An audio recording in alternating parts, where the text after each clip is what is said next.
Hello and good evening. This is me, Imran, again for the day 4 and 5 PMP review. Today we have chapter 2 and chapter 3 to be reviewed. In chapter 2, we studied about organizational process assets and enterprise environmental factor. The first thing is in chapter number 2 is EEF or enterprise environmental factor. What is it? It's actually the constraint with which we are working in, or the basis, or the law, or the constitutes which guide us, which has to be followed while working into the organization. For example, we have EEFs internal to the organization, like the capabilities, the softwares, the infrastructure, the geographical locations, distributions, the type of resources you have. That's what our internal EF. A part of that, we have internal governance, which is like code of conduct, vision, mission, values, beliefs, organization chart. These all are the part of EEF, which is actually the structure of the organization. And when I say EF external to the organization, external means not in our control. For example, weather, law, regulatory organizations, which you must follow while you are working in any project. So whenever we work any project, we are abide to be followed those EEFs, whether it's internal or external. We cannot go beyond that boundary. The second topic is organizational process assets, which contains processes, policies, and procedures, or in single word, governance, which includes all your disciplines required to work in your organization as well as in the projects, and where we store our policies, procedures, and templates in our organizational knowledge repositories or project archives or SharePoint server, where we can access those new templates or previously project used templates in order to be followed or get the guidance from those things. 2.4 is organizational system. We said we have to follow the governance, it guides us how to work in the organizations. The management element you need to understand so you can find out what type of powers you have and how can you work in certain type of organizations and certain type of managers, so you can use your negotiation powers or softer skills in order to get your work done by any means. The organizational structure types, we had functional organizations where project manager is working under the influence of functional manager who has more authority than project manager. And in projectized organization, project manager has more authority towards PM, towards FM, and FMs are working, or functional managers are working under PM. Functional organizations good for operations, projectized organization good for projects, but not for organizations. So we had matrix organizations where we created the possibility that yes, we can share the resources between the projects and function organizations or department as well. If even in those sharing functional manager is influencing, we call it weak matrix. And in projectized, we have a strong matrix. Functional manager is using the resources and not allowing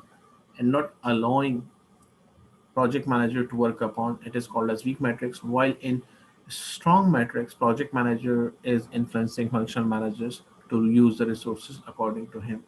And we have balance matrix where we can use the resources, or functional manager or project manager can make a pact that they can equally share the resources, so which will be beneficial for project as well as organizations. We have other different types of organizations like virtual organizations or division based organizations, like we have Siemens distributed in different geographical locations, or we can use hybrid type of organizations or co-located team. It depends in the type of organizations you are working in, so you have to follow those things. So that was a chapter number 2, which contains the knowledge about OPAs and EEFs, internal and external, and the knowledge repositories, which contains the project archives, the organizational governance framework, organizational project management, and types of organization, which is functional, projectized, and matrix, including virtual, hybrid, and division-based organizations. While the chapter number 3 is about the role of project manager, and if you might remember, the role of project manager means you have 5 roles for the project manager. The first role of the project manager is towards a project. The first heading it is actually definition of a project manager, and we said or we concluded who is the project manager? The person assigned by the performing organization in order to achieve the stakeholder needs and expectations. The project manager's sphere of influence is actually influencing not only the team, it is influencing customer, vendor, regulatory organizations, governing bodies, stating, sponsor. So, and you need your communication skills, or you have to spend 90% of your time in communication to engage these stakeholders in the project. So 3.3.2 is what the project. Your role towards project is what you have to achieve organization goals and objectives. You have to balance the constraints STCQRR in order to achieve the stakeholder expectations, and 90% of your time you should spend in communications.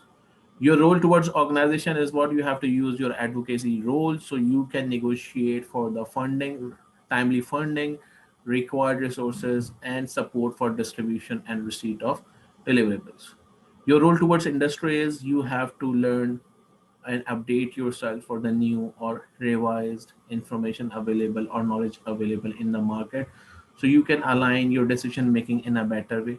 And your role towards professional discipline is whatever you learn you have to share with your peers, the other project managers, or across discipline means you have to share the knowledge along with your project manager as well as your project teams. All of you can grow together. The project manager competencies are what we have strategic and business management skills. Like we need to show those knowledge which we have learned so we can apply those knowledge and skills into our decision making to make a better decision for a project. For example, I have given you that I have two choices whether to bring 200 men and make a trunk, or bring an excavator and will make a trench.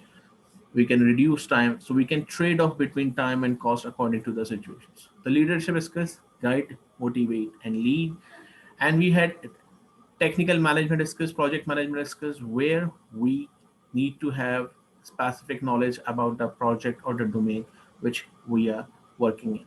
There were 6 leadership styles in our book, which is what laissez-faire: let the team choose their own decisions, set own goals, leave them unattended, and they can find a better place to reach towards the centralized vision or towards the common goal.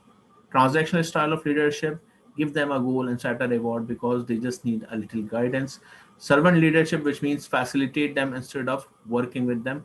Facilitate them whatever we're doing so you can provide a conducive environment so they can grow and they can complete the task. Transformational style of leadership, which means you have to empower your followers, provide them whatever they need in order to complete their task. Charismatic style of leadership is what you have to inspire them by your energy, enthusiasm. So before surrendering, they know that our manager cannot surrender, our leader cannot surrender, and we have to find as many alternatives before surrendering. And the last one was interactional, which means the combination of transactional, transformational, or charismatic, or TTC. And you can combine multiple roles of leadership according to the project or situations. Topic number 3.5 is project manager performs integration. Yes, he performs integration at the process level, at the cognitive level, at the complexity level, according to the project situation. Whenever the process, he needs to understand out of those 49 processes how they can be integrated together, out of the context level, in which context you are working, and according to the complexity, he has to arrange those things by using his softer skills. So that was the chapter number 2 and chapter number 3. Tomorrow I will upload the video for day 4, 5, and 6 because it's a weekend, so we can finish scope, schedule, cost, and then next week we will start the other remaining chapters. Thank you very much. I'll see you in the next video. Have a very good evening.